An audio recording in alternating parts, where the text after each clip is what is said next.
Rede Manchete, televisão de primeira classe. O Brasil passa na manchete. Eu sempre fui radialista por excelência. Já trabalhei, antes da Manchete, já tinha trabalhado em televisão. Já tinha sido locutor de chamadas do SBT, que era ainda um projeto embrionário. Tinha TVS do Rio, TVS de São Paulo e outras emissoras estavam se filiando à rede do Silvio Santos. E eu fazia a locução de chamadas para essa rede.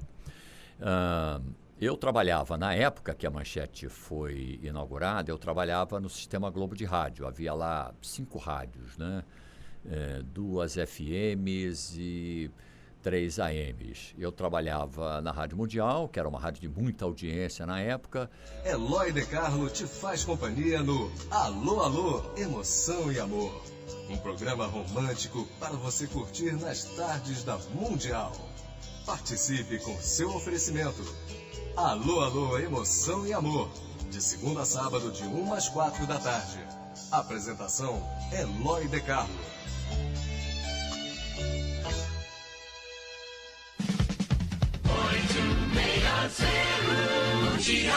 Prestava serviços para 98 FM, também prestava serviço para a Rádio Globo, enfim, estava ali naquele esquema.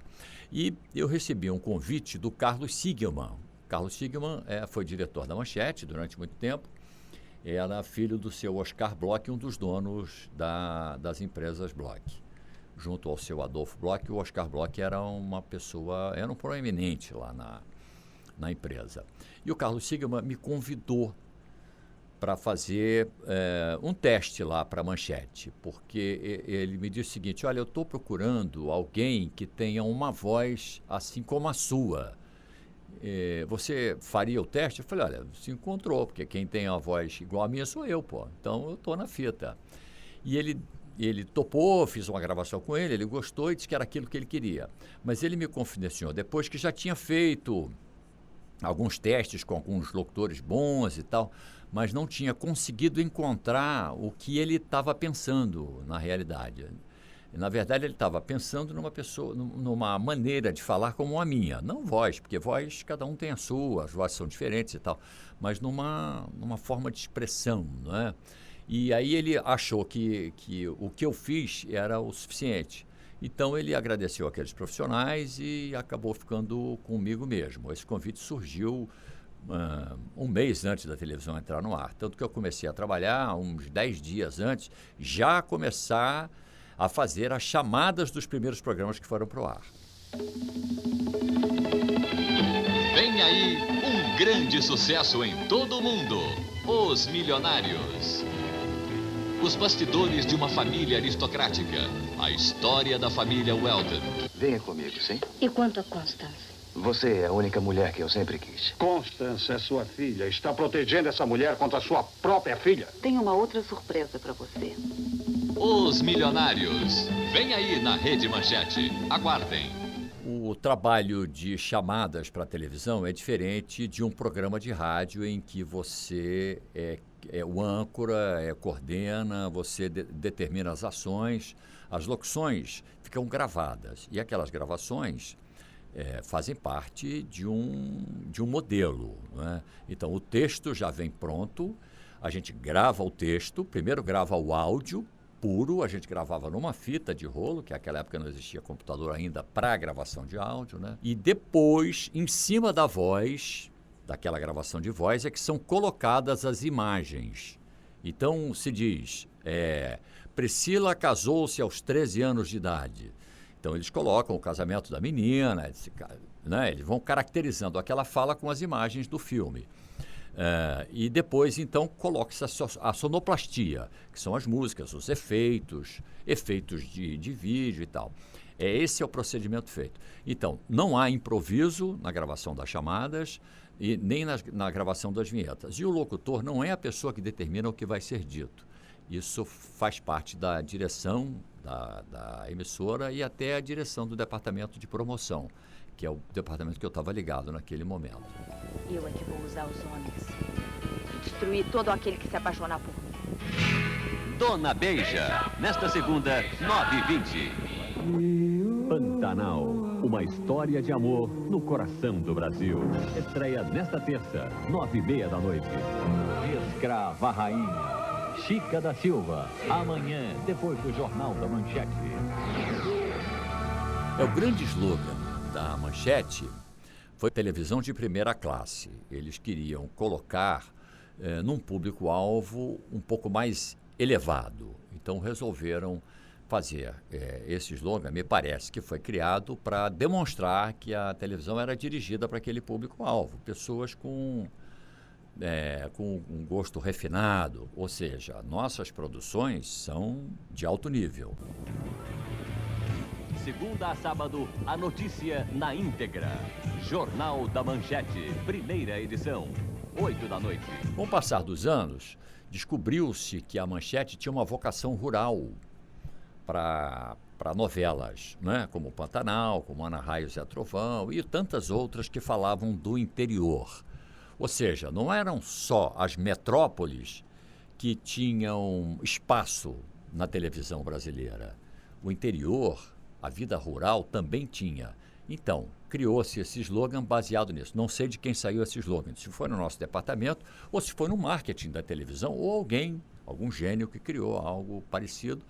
E ficou: o Brasil passa na Manchete, porque era aquele Brasil que o Brasil não conhecia. O Farol. Nesta quarta, depois de Ana Raio e Zé Trovão, o Brasil passa na Manchete. O Grande Mentecato, cartaz de cinema nacional. Neste sábado, depois de Ana Raio e Zé Trovão. O Brasil passa na Manchete. Documento especial Televisão Verdade. Sexta, depois de Ana Raio e Zé Trovão. O Brasil passa na Manchete. Floradas na Serra. Nesta segunda, depois de Ana Raio e Zé Trovão.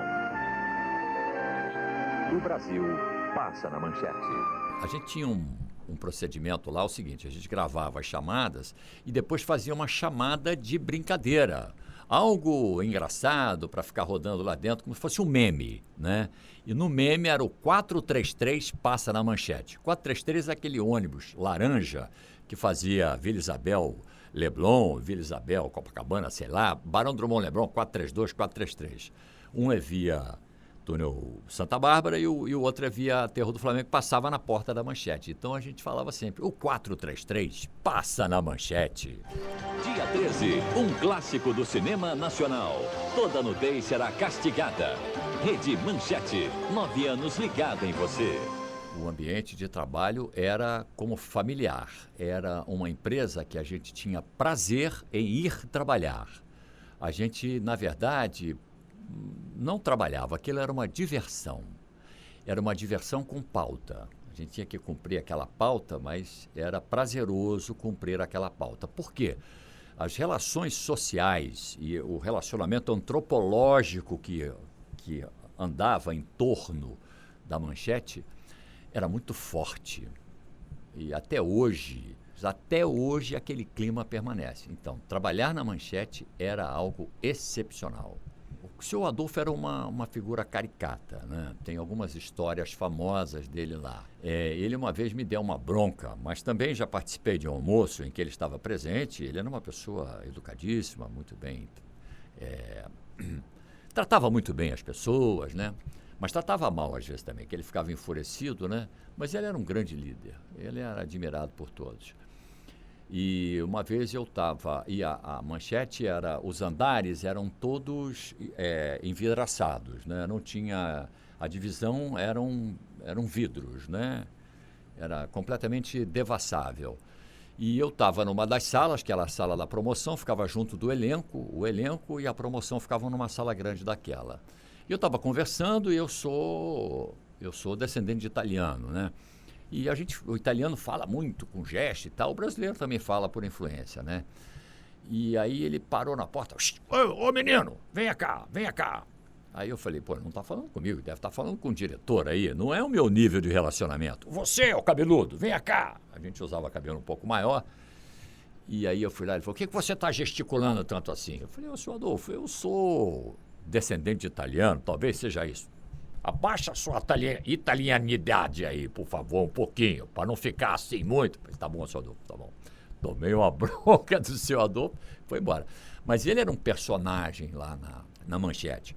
Por exemplo, uma vez são histórias que contam lá. Ele passou no primeiro andar, estava entrando no prédio, olhou e falou: olha, você está trabalhando mal aqui, está fazendo mal aqui, como é que se limpa isso aí? Essa vidraça é cara, você tem que limpar de outra maneira, que não sei o quê. Aí o cara olhou, não conhecia ele, falou: não enche o saco, não. Tá demitido, vai lá no Valquí, lá no departamento pessoal, e pega suas contas, tá demitido, não sabe fazer as coisas direito, foi embora. E o rapaz, tadinho, foi lá no departamento pessoal, que chamava departamento pessoal, o RH, né, o Recursos Humanos. Ele falou: olha, o senhor Adolfo me mandou vir aqui porque ele me demitiu. Ele me demitiu. Mas por que demitiu você, fulano? Um cara tão bom, funcionário antigo. O que houve? Não, ele cismou que eu estava fazendo errado lá, não sabia que era ele, respondi a ele e me mandou embora. Não, o senhor Adolfo está assim. Ele não falou que o senhor Adolfo estava gagá. Ninguém dizia isso, né? Não, faz uma coisa, vai lá para o 5º andar, fica trabalhando lá. E deixa o senhor Adolfo para lá. Ele não vai nem saber, nem lembrar disso. Muito obrigado, o cara saiu feliz da vida, foi para lá. Daqui a pouco passa o senhor Adolfo de novo, o cara fala: meu Deus, ele de novo. O senhor Adolfo falou para ele: olha, limpa esse direito aí, porque eu já mandei um embora lá embaixo, hein, rapaz? Ele: sim, senhor, deixa comigo. Teve um outro episódio também muito interessante. O senhor Adolfo estava no elevador, o elevador lotado, tinha o assessorista, que era o seu Pinto, e o senhor Adolfo lá, e o cara pisou no pé do senhor Adolfo. Ele: ai, meu pé! Você pisou no meu pé, rapaz! Aí ele falou: o senhor que está com o pé embaixo, o que eu vou fazer? Eu não posso... Alguma coisa assim que eu não me lembro qual foi o diálogo, né? O senhor Adolfo falou: senhor Pinto, para o elevador. Aí ele parou, abriu a porta no 3º andar, o senhor Adolfo falou: desce.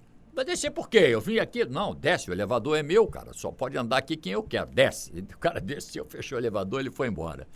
Assim era o senhor Adolfo. O senhor Adolfo era um cara empreendedor, era um visionário, e a Rede Manchete foi uma concepção do interesse dele. Então, ele era um cara de vanguarda, não tenha dúvida. Mandacaru, Amor e Ódio no Sertão. Últimos capítulos. Nesta segunda, depois do Jornal da Manchete. E dia 11 estreia a nova novela da Manchete, Brida. Brida foi uma novela com atores globais e tal. Foi uma aposta da Manchete para sair de uma crise financeira que ela estava passando. Ocorre que isso não aconteceu.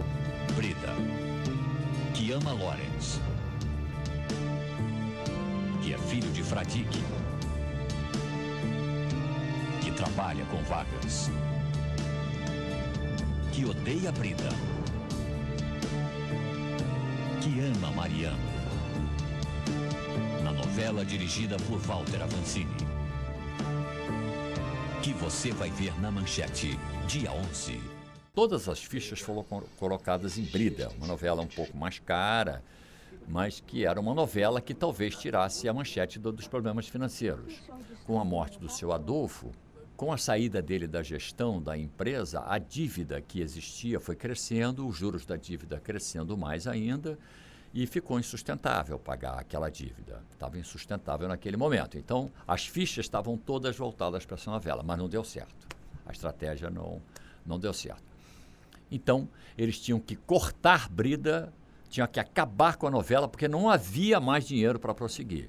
Então, como é que se corta um eixo dramático sem a resolução daquele conflito, né, que existiu no início da novela e que ia culminar com o clímax e com a resolução daquele conflito? E não havia dinheiro para gravar o final. Então, o autor da novela fez o destino de cada personagem e esse destino foi passado para o departamento de promoção compor um final com o final de cada personagem. E tinha que ser narrado pelo locutor. E o locutor escolhido fui eu. Havia outros locutores na casa, mas eles me escolheram porque eu fazia a voz da Manchete, seria legal fazer também. Ninguém pode fugir do seu destino. Todos os personagens caminharam na direção do seu. Mercedes descobre o mau uso que Ed fazia do esoterismo, explorando a crendice alheia.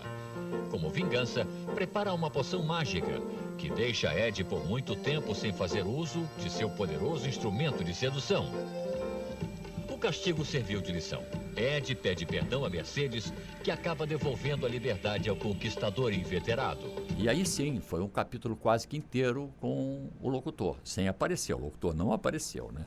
Podia aparecer, botar o locutor, né? Fulano de tal, terminou assim, aí narrava.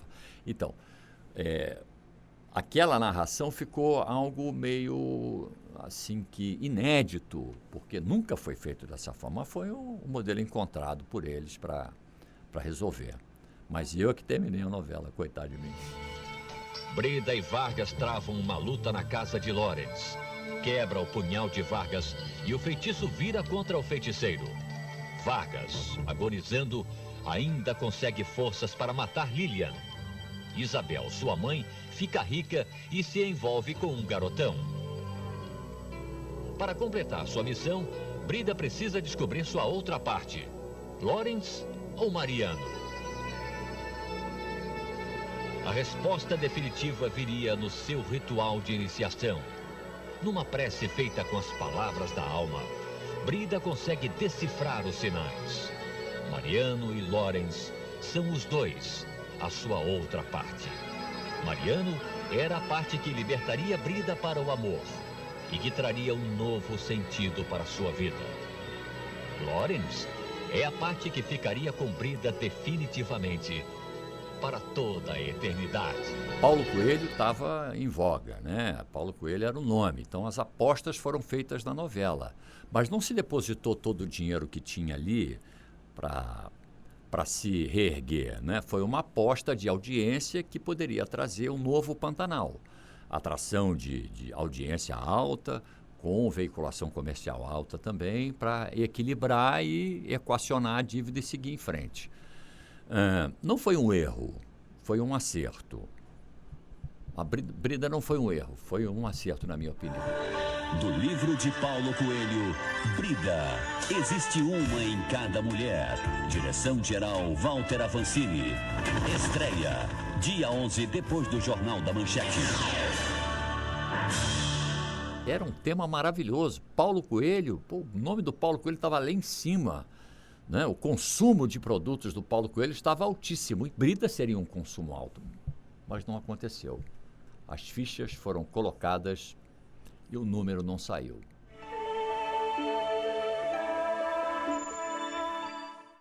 Na verdade, a Rede Manchete não morreu.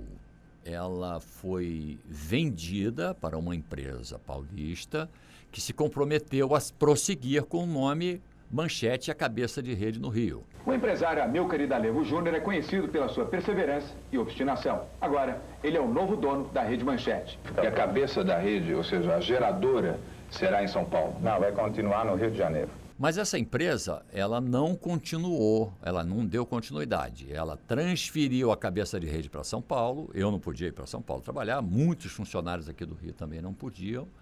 E essa empresa simplesmente deixou de pagar os funcionários. Não pagava mais os funcionários. Isso foi em setembro de 1999. Eu ia trabalhar todos os dias e nesse dia não... Cheguei lá, não tinha mais. Olha, acabou, a televisão foi lá para a Cidade Nova, para o Teleporto. A TV foi para lá agora, a Manchete está lá agora e vai mudar de nome. Vai ser Rede TV. Uma Rede TV? Como assim, né? Então, mas eles mudaram. A Rede TV é a Manchete, mas uma outra Manchete. Mudou completamente. A cabeça de rede foi para São Paulo e as pessoas ficaram desempregadas aqui no Rio. Alguns ficaram empregados e estão lá até hoje. Mas a maioria foi deixada de lado. E aí as pessoas que queriam receber tiveram que entrar na justiça. Todos que entraram na justiça, não sei todos, mas aqueles que entraram na justiça tiveram os seus direitos ressarcidos pela empresa que assumiu a Manchete, que era a TV Ômega Limitada, que é a dona da Rede TV. Eu sou um caso. Houve casos também de pessoas conhecidas que entraram na justiça e receberam o que tinham de direitos. Era a nossa esperança que a empresa fosse vendida e a Rede Manchete continuasse. Nesse momento, a gente deu as mãos mais ainda. Alguns ajudavam os outros. Eu me lembro de momentos em que Os funcionários que estavam sem receber, ficamos alguns meses sem receber, eles iam no restaurante e levavam comida para casa, né? Então a gente dava uma força para aquelas pessoas que tinham mais dificuldade. Eu não tive problema porque eu trabalhava em rádio, eu tinha uma carreira no rádio, então o rádio me sustentava, eu não tinha problema com relação a isso não. Mas em momento nenhum esse clima prejudicou o relacionamento entre os funcionários. Rede Manchete, 40 emissoras em rede nacional, unindo todo o Brasil. Aquela Rede Manchete deixou de existir porque ela não tinha recursos financeiros suficientes para prosseguir com aquela ideia. O que ocasionava essa falta de recursos era o pagamento de uma dívida muito grande. Naquela época era de 200 milhões de reais, talvez fosse, não sei, era real. 200 milhões de reais a dívida junto à Caixa Econômica, ao Banco do Brasil, e o juro dessa dívida era muito alto. Então a Manchete não faturava o suficiente para pagar. O senhor Adolfo, quando era vivo, ele sentava na mesa do presidente e negociava: presidente, eu estou passando dificuldade lá na empresa. Isso contam, não se pode provar isso, né? Isso não está referenciado em nenhum livro, em nenhuma... Eram situações explicadas, contadas lá pelos funcionários. E o presidente pedia ajuda aos presidentes, o senhor Adolfo pedia ajuda aos presidentes que passavam, eles ligavam para a Caixa: pô, dá uma colher de chá aí para o senhor Adolfo, diminui um pouco essa dívida, negocia com ele, pega um ativo qualquer da empresa e tal. Era assim que ele fazia para rolar aquela dívida. Os herdeiros não tinham esse conhecimento político, não tinha esse traquejo político para ir falar com o presidente. O seu Adolfo Bloch sofreu com o Collor de Mello. Quando o Collor estava na presidência, ele foi lá. E o Fernando Collor recebeu o seu Adolfo. Isso também contam. E chorou as mágoas com o Fernando Collor, e o Fernando disse para ele: senhor presidente, o senhor é estrangeiro, veio para o Brasil, fez aqui a sua fortuna política e agora quer que o Brasil o tire do problema que o senhor criou? De forma nenhuma. O senhor tem uma dívida com os brasileiros e o senhor vai ter que pagar. Passar bem. E o seu Adolfo, então, saiu de cabeça baixa, triste, porque não ia poder prosseguir com aquele arranjo que ele fazia. Contam que naquela época Collor ligou para o eminência parda dele, que seria o PC Faria, e disse: olha, a Manchete está quebrada, vamos comprar a Manchete. E a Manchete foi de fato vendida para um grupo da Raspadinha de São Paulo, 1991, 92. 92, porque alguns meses depois o Collor caiu, houve o impeachment, Collor caiu e o cara que comprou parou de pagar. Ficou 6 meses, ou 3 meses, ou 4 meses sem pagar, e o senhor Adolfo foi lá e retomou a televisão. Retomou a televisão porque os novos donos não estavam pagando o que havia sido prometido. Com emoção, posso dizer que a Rede Manchete é Bloch. A Manchete volta a ser a televisão de primeira classe, realizando para você o melhor da TV. Volta o jornalismo dinâmico, imparcial, um show de notícias. Voltam as grandes entrevistas, a cobertura dos grandes acontecimentos. Volta a Manchete com os grandes musicais, os filmes de alta qualidade, as orquestras internacionais, os grandes espetáculos esportivos. A sua Manchete falando em cultura, otimismo e confiança no Brasil. A Manchete está de volta. Mas o problema da Manchete essencialmente foi a dívida. Foram os juros da dívida, porque ela tinha funcionários suficientes, profissionais capazes de colocá-la no primeiro lugar novamente, caso houvesse uma iniciativa para isso. A Manchete provou que a Globo pode ser batida. É só realizar uma televisão de qualidade. E a Manchete provou que essa qualidade existe e pode ser praticada. Ficou um alerta para as outras televisões. É possível. E para você ter uma ideia, só de falar sobre a Manchete nesse trabalho de vocês, a gente tem prazer. A convivência era tão importante, tão boa entre nós, que o simples fato de mencionar aquela época já nos proporciona um grande prazer.